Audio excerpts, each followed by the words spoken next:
All in white silk, she was the one without a shawl. The stole of the keeper around her shoulders was white also, to show she had been raised from the white Ajah, not red, Elida's former Ajah, as tradition held. Whites were always cool. The Trollocs might as well have vanished.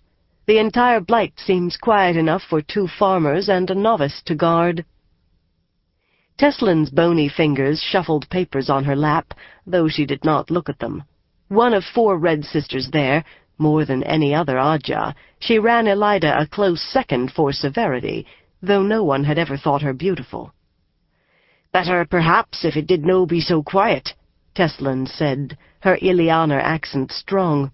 "I did receive a message this morning that the Marshal General of Saldeia does have an army on the move.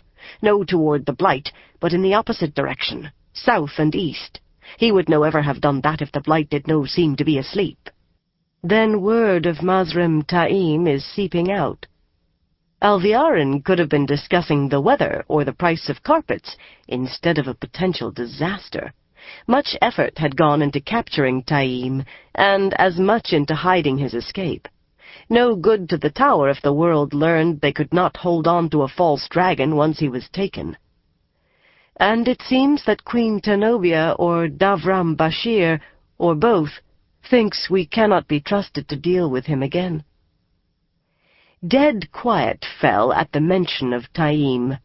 The man could channel. He had been on his way to Tar Valon to be gentled, cut off from the one power forever, when he was broken free.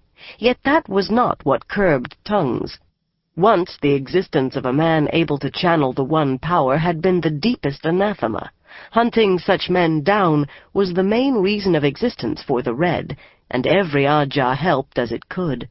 But now most of the women beyond the table shifted on their stools, refusing to meet each other's eyes, because speaking of Taim brought them too close to another subject they did not want to speak aloud. Even Elida felt bile rise in her stomach. Apparently Alviarin experienced no such reluctance. One corner of her mouth quirked momentarily in what might have been smile or grimace. "I will redouble our efforts to retake Taim, and I suggest that a sister be dispatched to counsel Tenobia, someone used to overcoming the sort of stubborn resistance that young woman will put up." Others rushed to help fill the silence.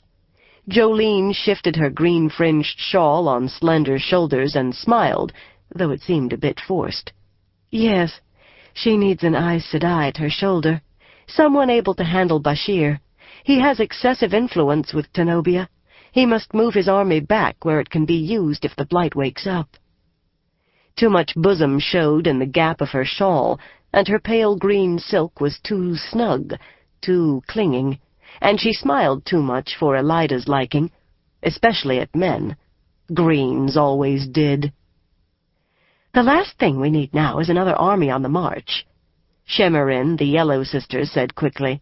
A slightly plump woman, she had somehow never really managed the outward calm of Aes Sedai. There was often a strain of anxiety around her eyes, and more so of late. "And someone to Shinar," added Javindra, another Red. Despite smooth cheeks, her angular face was hard enough to hammer nails. Her voice was harsh. "I don't like trouble of this sort in the borderlands. The last thing we need is Shinar weakening itself to the point where a Trolloc army could break through." "Perhaps," Alviarin nodded, considering. "But there are agents in Shinar, Red, I am sure, and perhaps others?" The 4 Red sisters nodded tightly, reluctantly. No one else did. "Who can warn us if these small clashes become anything to worry us?" It was an open secret that every Ajah except the White, devoted to logic and philosophy as it was, had watchers and listeners scattered through the nations to varying degrees, though the Yellow Network was believed to be a pitiful thing. There was nothing of sickness or healing they could learn from those who could not channel.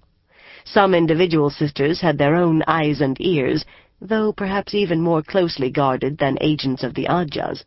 The Blues had had the most extensive, both Ajah and personal. "As for Tenobia and Davram Bashir," Alviarin went on, "are we agreed that they must be dealt with by sisters?" She hardly waited for heads to nod. "Good. It is done. Memara will do nicely. She will take no nonsense from Tenobia, while never letting her see the leash. Now, does anyone have fresh word out of Arad Doman or Tarabon? If we do not do something there soon, we may find that Padron Nial and the White Cloaks have sway from Bandar Eben to the Shadow Coast. Ivanaline, you have something?" Arad Doman and Tarabon were racked by civil wars and worse. There was no order anywhere. Elida was surprised they would bring it up. "Only a rumor," the Grey Sister replied. Her silk dress, matching the fringe on her shawl, was finely cut and scooped low at the neck. Often Elida thought the woman should have been green, so concerned was she with her looks and clothes. "Almost everyone in those poor lands is a refugee, including those who might send news. The Panarch Amathera has apparently vanished, and it seems an Aes Sedai may have been involved." Elida's hand tightened on her stole. Nothing touched her face, but her eyes smoldered. The matter of the Saldaean army was done. At least Memara was red. That was a surprise, but they had not even asked her opinion. It was done.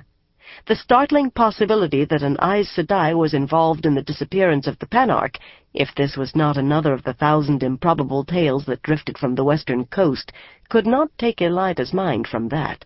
There were Aes Sedai scattered from the Arith Ocean to the spine of the world, and the Blues, at least, might do anything. Less than 2 months since they had all knelt to swear fealty to her as the embodiment of the White Tower, and now the decision was made without so much as a glance in her direction. The Amerlin's study sat only a few levels up in the White Tower, yet this room was the heart of the tower, as surely as the tower itself, the color of bleached bone, was the heart of the great island city of Tar Valon, cradled in the river Aranon. And Tar Valon was, or should be, the heart of the world. The room spoke of the power wielded by the long line of women who had occupied it, floor of polished redstone from the mountains of mist, tall fireplace of golden Kandori marble, walls paneled in pale, oddly striped wood marvelously carved with unknown birds and beasts more than 1,000 years ago. Stone like glittering pearls framed the tall arched windows that led onto the balcony overlooking the Amerlin's private garden, the only stone like it known, salvaged from a nameless city swallowed by the sea of storms during the breaking of the world. A room of power, a reflection of Amerlins who had made thrones dance to their calling for nearly 3,000 years, and they did not even ask her opinion. It happened too often, this slighting. Worst, most bitter of all, perhaps, they usurped her authority without even thinking of it. They knew how she had come to the stole, knew their aid had put it on her shoulders. She herself had been too much aware of that, but they presumed too far. It would soon be time to do something about that, but not quite yet. She had put her own stamp on the room, as much as possible, with a writing table ornately carved in triple-linked rings and a heavy chair that raised an inlaid ivory flame of Tar Valon above her dark hair, like a large snowy teardrop. 3 boxes of Altaran lacquer work were arranged on the table, precisely equidistant from each other. One held the finest of her collection of carved miniatures. A white vase on a simple plinth against one wall held red roses that filled the room with sweet fragrance. There had been no rain since she was raised, but fine blossoms were always available with the power. She'd always liked flowers. They could be so easily pruned and trained to produce beauty. 2 paintings hung, where seated she could see them merely by lifting her head. The others avoided looking at them. Among all the Aes Sedai who came to Elida's study, only Alviarin ever so much as glanced at them. "Is there any news of Elaine?" Andaya asked diffidently. A thin, bird-like little woman, outwardly timid despite Aes Sedai features, the second Grey looked an unlikely mediator, but was in fact one of the best. There were still faint traces of Tarabon in her voice. "Or Galad? If Morgase discovered all in white silk, she was the one without a shawl. The stole of the keeper around her shoulders was white also, to show she had been raised from the white Ajah, not red, Elida's former Ajah, as tradition held. Whites were always cool.